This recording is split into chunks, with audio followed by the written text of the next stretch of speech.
আমার সকল বন্ধুকে জানাই স্বাগত। আমি আবার চলে এলাম একটি রেসিপি নিয়ে। রেসিপিটি দেখুন, দেখে ভালো লাগলে লাইক শেয়ার কমেন্ট অবশ্যই করবেন। আর যদি নতুন বন্ধু হয়ে থাকেন তাহলে একটা সাবস্ক্রাইব করে দেবেন। আজ আমি বানাবো আমের চাটনি। আমের চাটনিটা আজকে একটু অন্যভাবে করব। গরম মশলা ফোড়নে আমের চাটনি করব। আর ওই যে রসগোল্লার রসটা আসে, সবার বাড়িতেই নিশ্চয়ই আসে, তো আমাদের বাড়িতে রেগুলারই চাটনি চাই, সেই জন্য আমি ওই রসটাকে কাজে লাগাই। তো রসটা তো ভালোই থাকে, সেটা ফেলার কোনো প্রশ্ন নেই আমার মনে হয়। আমরা তো সেই চিনি দিয়ে রস করেই চাটনি বানাই, সেই জন্য আমি ওই রসগোল্লার রসটাকে চাটনির মধ্যে দিয়ে ব্যবহার করি। আপনারা কে কে দেন এটা অবশ্যই জানাবেন। আর চলুন আজকে আমি আমের চাটনিটা কিভাবে করছি সেটা দেখাই। আমটা বেশ বড়ই ছিল, বাজার থেকেই কিনে এনেছে, তো হালকা হলুদ ভাব হয়েছে, কিন্তু আমটা বেশ টক। আমটাকে প্রথমে খোসা ছাড়িয়ে ছোট ছোট টুকরো করে কেটে নেব।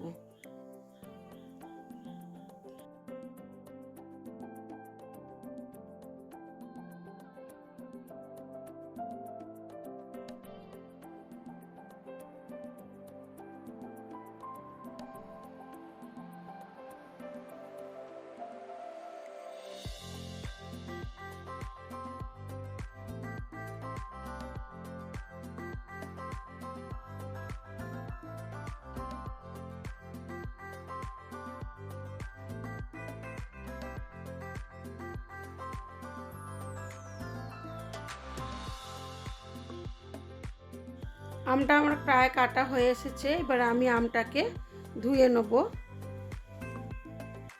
তো এই গরম মশলা ফোড়নে চাটনিটা আমার শ্বশুর মশাইয়ের কাছেই শেখা। উনি এইভাবে গরম মশলা ফোড়নে চাটনি করতেন। আর এর মধ্যে দেব কাঁচা লঙ্কা। এই চাটনির এই কাঁচা লঙ্কাটা খেতেও দুর্দান্ত লাগে। দেবো গরম মশলা। গরম মশলার এলাচগুলো থেঁতো করে নিয়েছি, অল্প একটু কিশমিশ আর কাজুও দেবো। প্রথমে অল্প পরিমাণ সর্ষের তেল দিয়ে দিলাম, খুবই কম পরিমাণ দিয়েছি, শুধু ফোড়নটা ভাজার জন্য।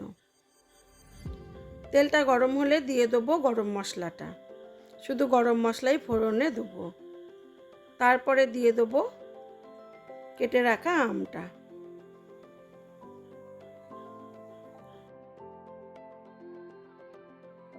আমগুলোকে খুব ভালো করে ধুয়ে নিয়েছিলাম, এবারে আমগুলো দিয়ে দেবো।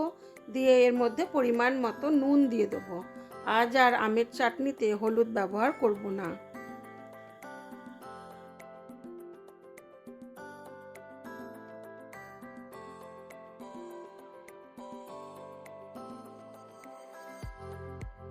এই চাটনিটা খেতে অসাধারণ হয়, খুবই ভালো লাগে।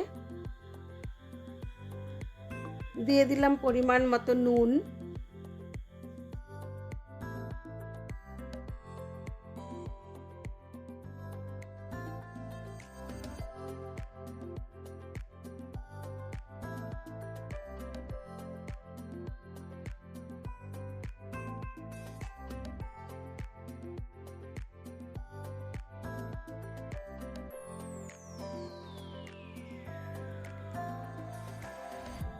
অল্প একটু জল দিলাম আমগুলো সেদ্ধ হওয়ার জন্য।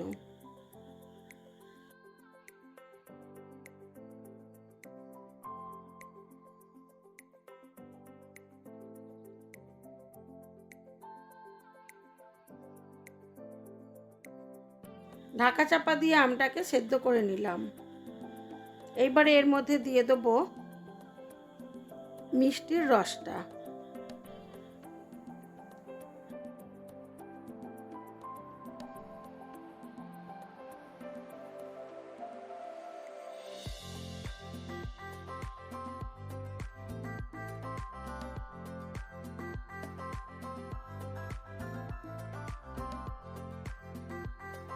দিয়ে দিলাম মিষ্টির রসটা। আমাকে আরও একটু চিনিও দিতে হয়েছিল, আমটা প্রচণ্ড টক ছিল। এবারে এটাকে টকবক করে ফুটতে দেব। খুব ভালো করে আমের সাথে রসটা মিশে গেলে আর কিছুটা পরিমাণ জল কমেও যাবে। তারপরে দিয়ে দেবো এর মধ্যে কাজু ও কিশমিশ। আরও একটু নুন লাগলো, আমটা বেশ টক ছিল।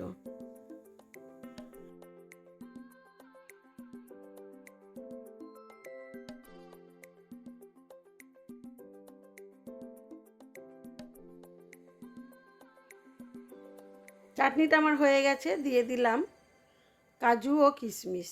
কাজু আর কিশমিশটাকে কিন্তু আমি ভাজিনি, কাঁচা কাজু কিশমিশই দিলাম। এইবার এর মধ্যে দিয়ে দেবো বেশ কিছুটা কাঁচা লঙ্কা চেরা।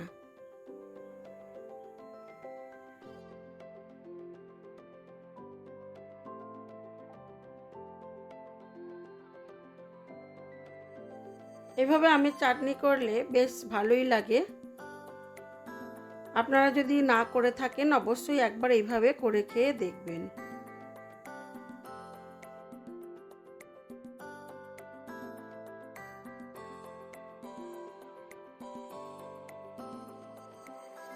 হয়ে গেছে আমার আমের চাটনিটা। আমি দুটি পাত্রে ঢেলে রাখবো। একটা আজকে খাওয়া হবে, বাকিটা অন্য দিন অল্প অল্প করে খাওয়া হবে। চলুন এবারে দেখাই আমার আজকের লাঞ্চ মেনুতে কী কী ছিল। আজকের লাঞ্চ মেনুটা আমি আর এদিকে তুলতে ভুলে গেছি। আমি যেহেতু শর্টস ছাড়ি রেগুলার আমাদের লাঞ্চ মেনুর, সেই জন্য আজকে শর্টসেই তোলা হয়েছে।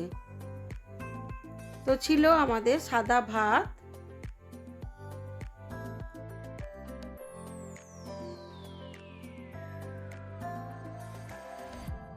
আলু করলা ভাতে, আর ছিল ইলিশ মাছ ভাজা, আর সব রকম সবজি দিয়েছিল একটা ঘন্ট। ঘন্টটা ছিল ইলিশ মাছের মুড়ো দিয়ে করা, আর ছিল এই আমের চাটনি। আজ এই পর্যন্তই। সবাই ভালো থাকবেন, সুস্থ থাকবেন, নিজেদের খেয়াল রাখবেন।